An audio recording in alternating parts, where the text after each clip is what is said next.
Hello, everyone. My name is Janelle Hazard, and I'm the Executive Director and Curator at Tefra Institute of Contemporary Art. I'm so excited to have you here today, and it's my pleasure to welcome you to our Insights program for the current exhibition, Hacia la Vida Toward Life. Hacia la Vida Toward Life is an exhibition featuring the work of Baltimore-based interdisciplinary artist Josie Corona and the San Diego-based Cognate Collective. And together, the artist's work honors the position of the immigrant and serves as a reminder that the act of migration is deeply optimistic and full of hope.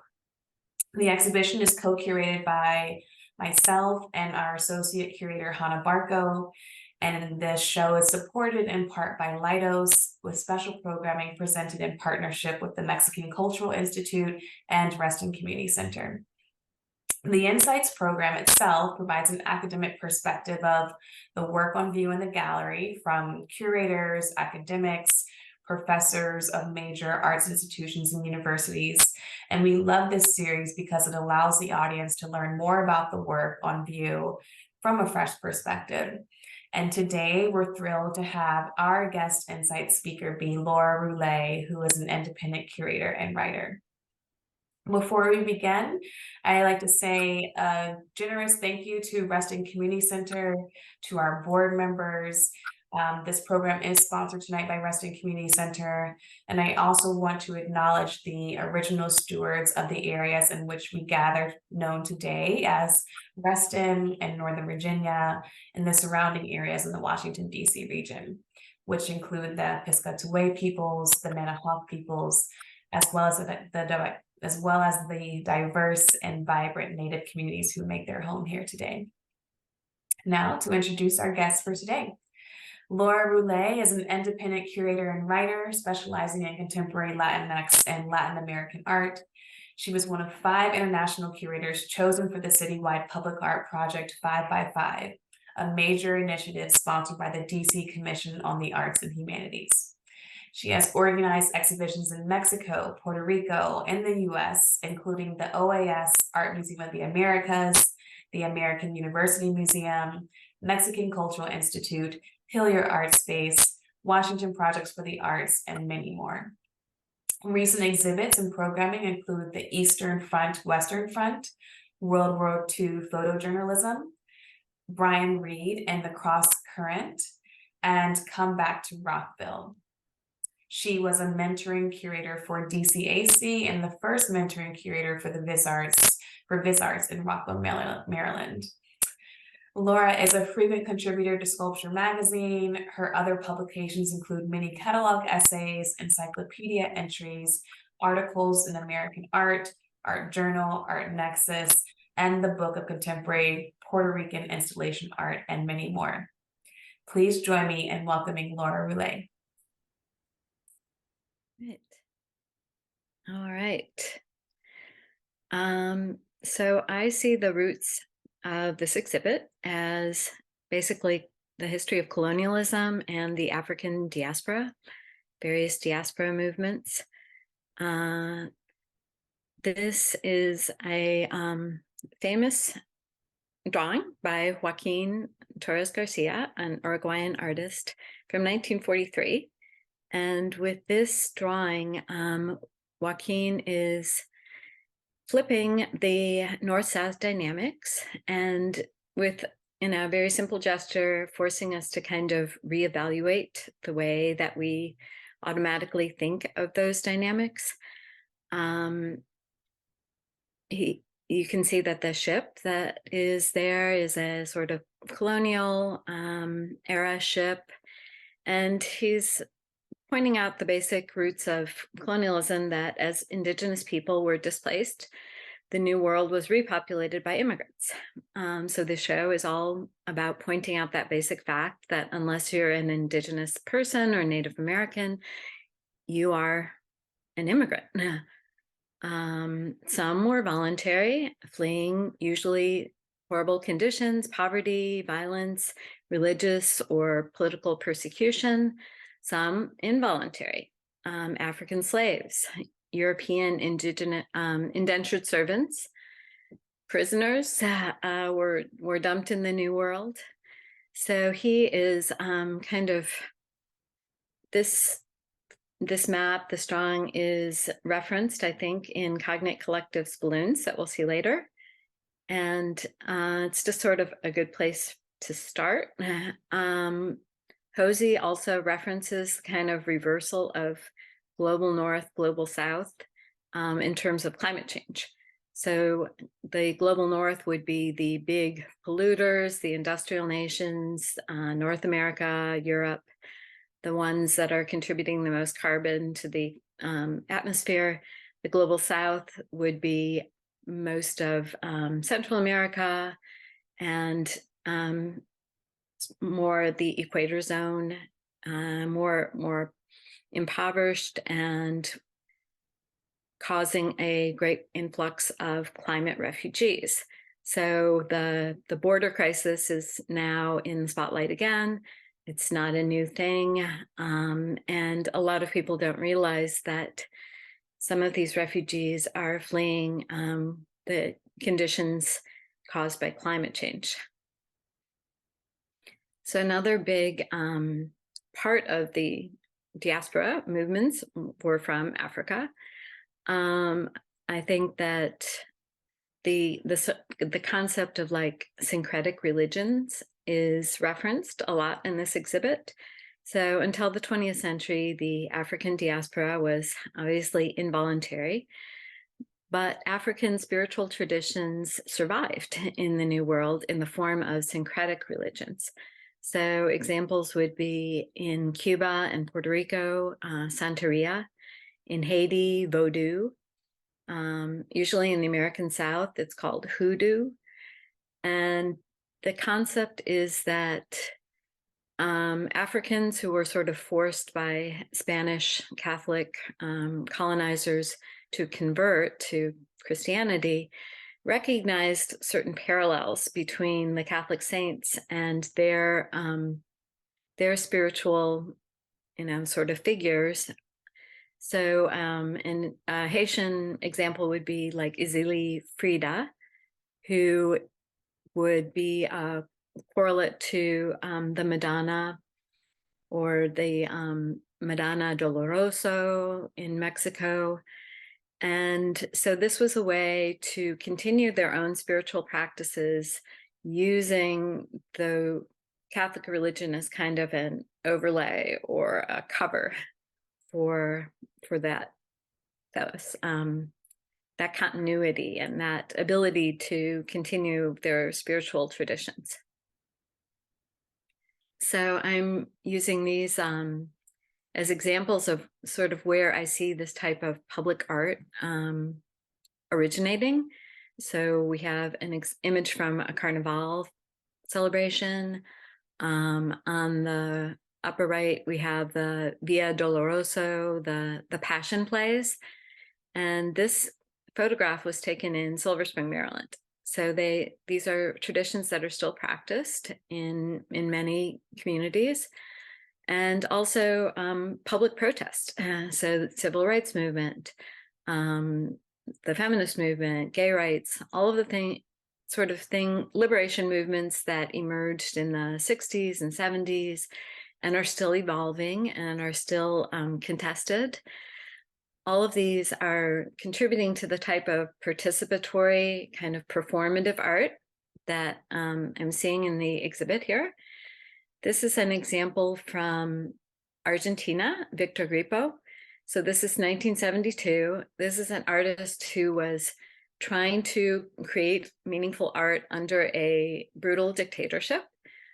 So this was a group show in the center of Buenos Aires. And it is a sort of like a forerunner of what we would now call social practice, where the communal activity becomes the work of art. We can also use the term relational aesthetics. So he hired an artist and a rural worker to come and build a bread oven. And And then it was operational. It was important that bread was actually made and that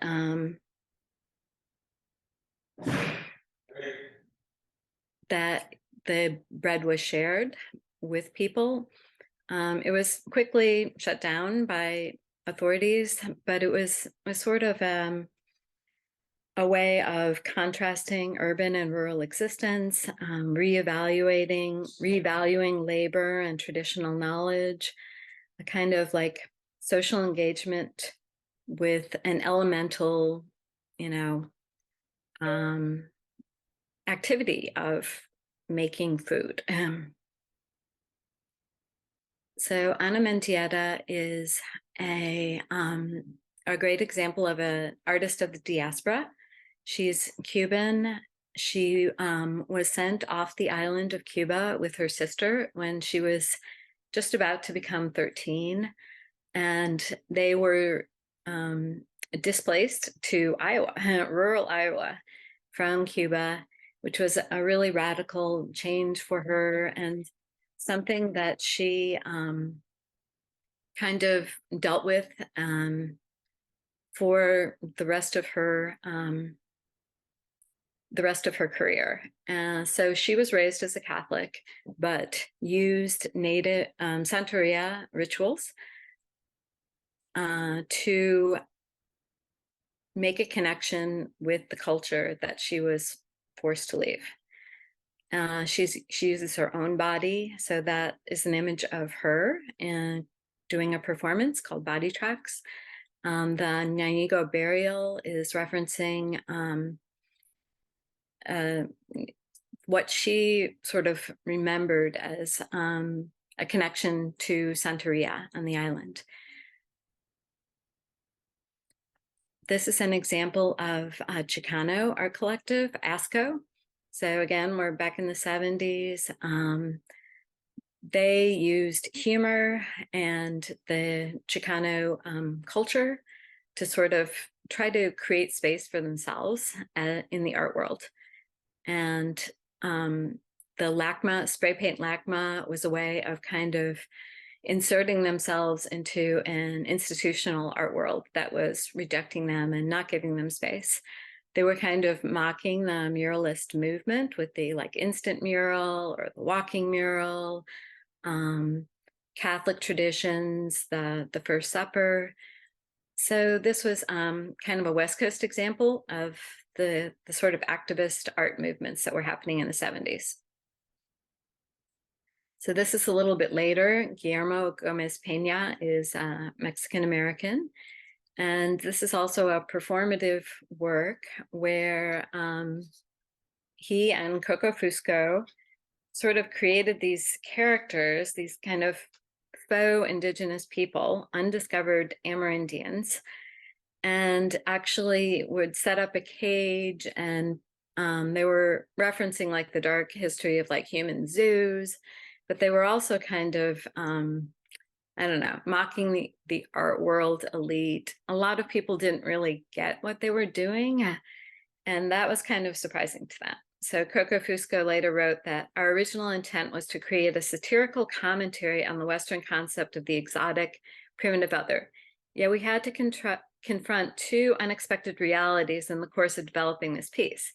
One, a substantial portion of the public believed that our fictional identities were real.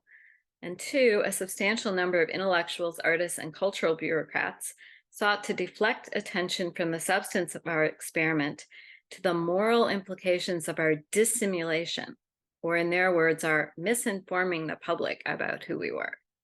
So a lot of people didn't get the joke. Jumping back to South America, Brazil, in the 60s and 70s, Haley Oiticica and Ligia Clark, I don't have an image of her work, but they were really instrumental in, again, sort of shaking up this idea of what art can be. And Haley Oiticica was an early adapter of the kind of wearable art that I think we see with Josie's work.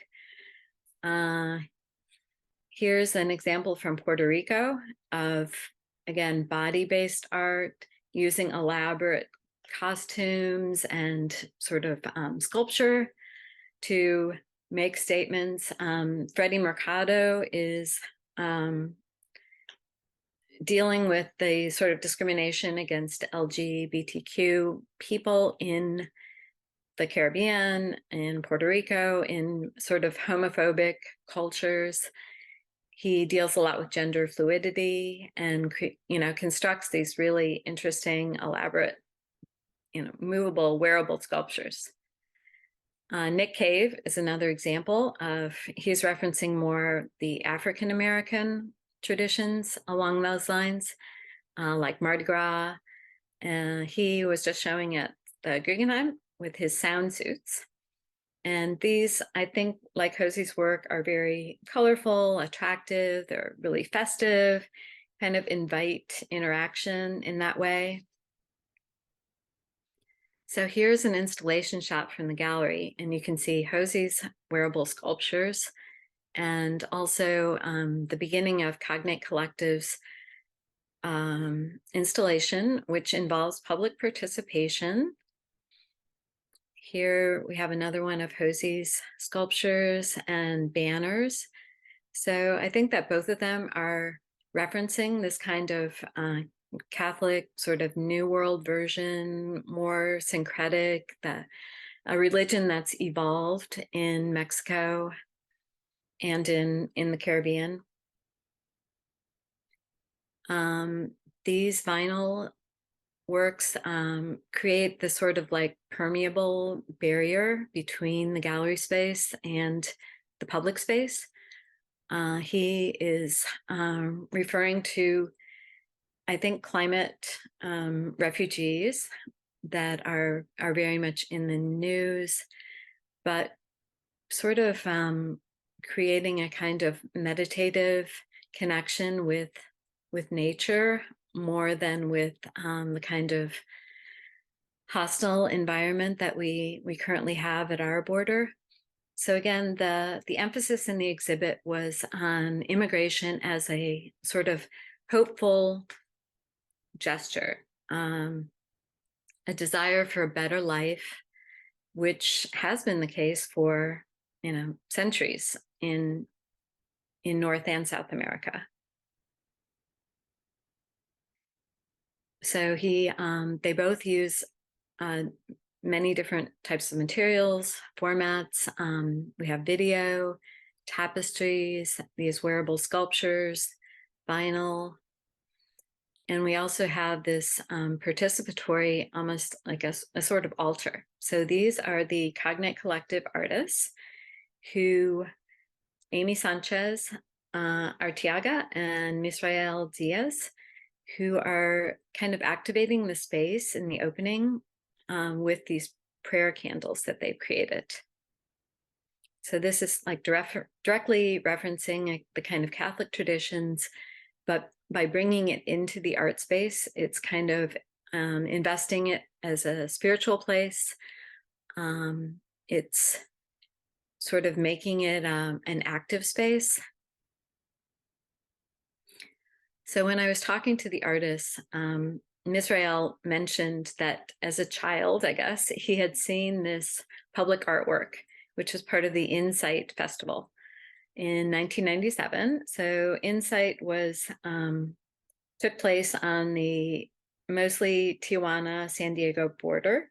There were 5 different initiatives in 1992, 94, 97, which is this one, 2000, and 2005. So this Trojan horse was right on the border. You can see that the US border station is right behind it. So this would be where cars coming from Mexico would have to wait for up to an hour to be processed by customs and to be able to cross over. And he remembers as a child sort of sitting there and noticing this. I mean, it's hard not to notice. And kind of being intrigued that this is a work of art, but obviously makes a political statement and uses humor as a way to engage with his audience. This is another one of the Insight public art projects.